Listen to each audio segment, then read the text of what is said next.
ஸ்ரீ குருப்யோ நமக. சத்சங்க ஆன்மீக குழும அன்பர்கள் அனைவருக்கும் திருச்சி கணேசனின் பணிவான நமஸ்காரங்கள்.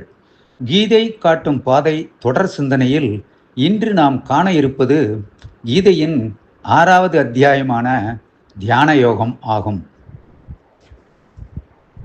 சத்தியம் என்பது 3 காலத்திலும் மாறாமல் இருப்பது. Past, present and future. 3 வித சரீரங்கள் உள்ளன.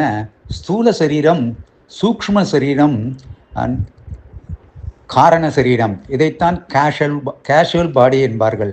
ஸ்தூல சரீரத்திற்கு தான் ஜனனம் மற்றும் மரணம் உண்டு. தீரன் என்பவர் யார் என்று கேட்டால், மனசு கொஞ்சம் கூட மாறாமல் இருப்பவன் தான் தீரன். ஒன்றிலிருந்து ஒன்று இவால்வ் ஆகி வருவதால் எவல்யூஷன் என்று அதற்கு பெயர். சிருஷ்டி கர்மம் என்போம். அதற்கு இன்வென்ட்ரி மேனேஜ்மெண்ட்டில் ஒரு உதாரணம் கூறுவதென்றால் ஃபீஃபோ அண்ட் லீஃபோ. எஃப்ஐஎஃப்ஓ என்றால் ஃபர்ஸ்ட் இன் ஃபர்ஸ்ட் அவுட். எது முதலில் உள்ளே நுழைந்ததோ அது முதலில் வெளியில் செல்ல வேண்டும். அடுத்தது லீஃபோ என்பது லாஸ்ட் இன் ஃபர்ஸ்ட் அவுட். எது கடைசியாக உள்ளே நுழைந்ததோ அது முதலில் வெளியே செல்ல வேண்டும். இந்த சிருஷ்டி கர்மம் பற்றி பேசுவதென்றால், ஆகாசம், ஸ்பேஸ், இதுக்கு சப்தம் மாத்திரம்தான் ஒன்று, ஒரே ஒரு தன்மாத்திரை. வாயு, சப்தம் அண்ட் ஸ்பரிசம் இரண்டும் ஒன்று, இரு தன்மாத்திரை. அக்னி, ரூபம், சப்தம், ஸ்பர்சம் 3 தன்மாத்திரை. ஜலம், ரசம், ரூபம், சப்தம், ஸ்பர்சம் 4 தன்மாத்திரை.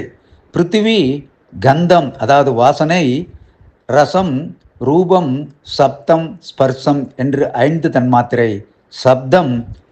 சப்தமானது காது, ஸ்பரிசமானது தோல், ரூபமானது கண், ஜலமானது நாக்கு, கந்தம் அதாவது வாசனையானது மூக்கு.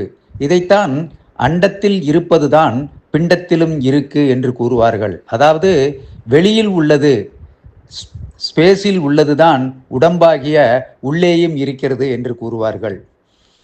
சரீரத்தை விட்டு ஆத்மா விலகுவதால் ஆத்மாவிற்கு மரணம் இல்லை, சரீரத்திற்கு மட்டும்தான் மரணம். ஞானம் வரும் வரை இன்னொரு சரீரம் என்பார்கள். சந்நியாசிகள் ஞானம் அடைந்ததால் அவர்களை சித்தி அடைந்த பிறகு எரிப்பதில்லை, புதைக்கிறார்கள். ஏனென்றால் அவர்களுக்கு ஜென்மா மீண்டும் இல்லை என்பதால். ஆனால் நம் போன்ற சாதாரண மனிதர்களின் உடலானது எரியூட்டப்படுகின்றது. சோகம், மோகம், பயம் இவற்றை ஜெயிப்பதுதான் தியான யோகம் மூலம் அடையும் பக்தி யோகம் ஆகுது. பயப்படுவதால் மிருத்யு அவனை விட்டு விலகுவதில்லை, அதனால் மீண்டும் பிறக்கின்றான். சுகத்தையும் துக்கத்தையும் சமமாக பாவித்து முடிப்பவர்கள்தான் தீனர்கள். இதற்கு சிறந்த உதாரணமாக ஸ்ரீமன் ராமச்சந்திர பிரபுவை கூறலாம். ஸ்ரீராமனுக்கு பட்டாபிஷேகம் என்ற கூறியவுடனும் ரொம்ப அதிகமாக பிரகாசத்தில் முகத்தை காட்டுவதில்லை. அதேபோல் உனக்கு பட்டாபிஷேகம் இல்லை, பரதனுக்குத்தான் பட்டாபிஷேகம், நீ 14 ஆண்டுகள் வனவாசம் செல்ல வேண்டும் என்று கூறியவுடனும் அவன் துக்கமடையவில்லை. இரண்டையுமே ஒரே மலர்ந்த முகத்துடன் தான் சந்தித்தார். வனவாசம் என்று கூறியவுடன் மலர்ந்த தாமரையை விட மலர்ச்சியாக இருந்தது என்று ராமனின் முகம் என்று வால்மீகியும் கம்பரும் கூறுகின்றார்கள். எது இருக்கிறதோ அதை அழிக்க முடியாது, எது இல்லையோ அதை உற்பத்தி பண்ண முடியாது என்பதுதான் நமக்கு விஷேகம். இந்த 6வது அத்தியாயமாக தியான ஸ்லோகமானது 1 முதல் 47 ஸ்லோகங்களை கொண்டது. அதை பற்றி நாம் இன்று விரிவாக சிந்திப்போம். வாழ்க வளமுடன்.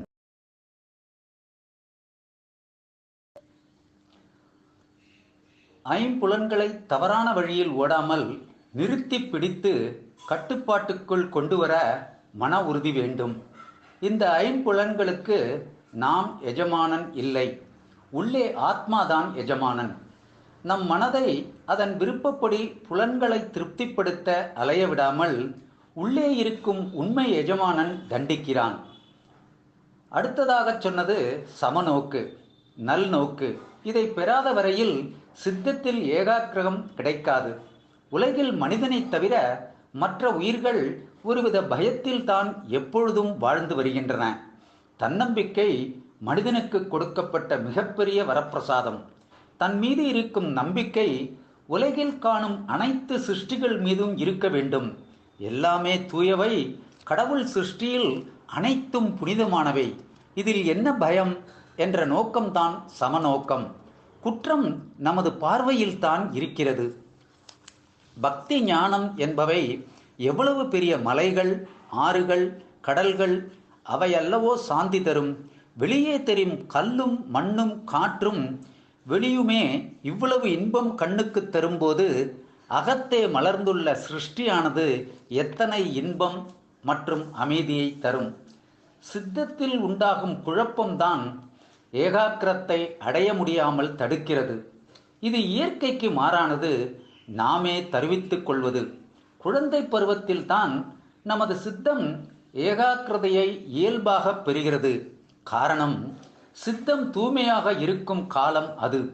கொஞ்சம் கொஞ்சமாக நாம் செயற்கையாக வாழ பழகிவிட்டோம், பாழாகிவிட்டோம். பிள்ளை மனம் கொள்ளை போய்விட்டது. கள்ளம், கபடம், சுயலனம் நம்மோடு கூடவே வளர்ந்து விட்டது.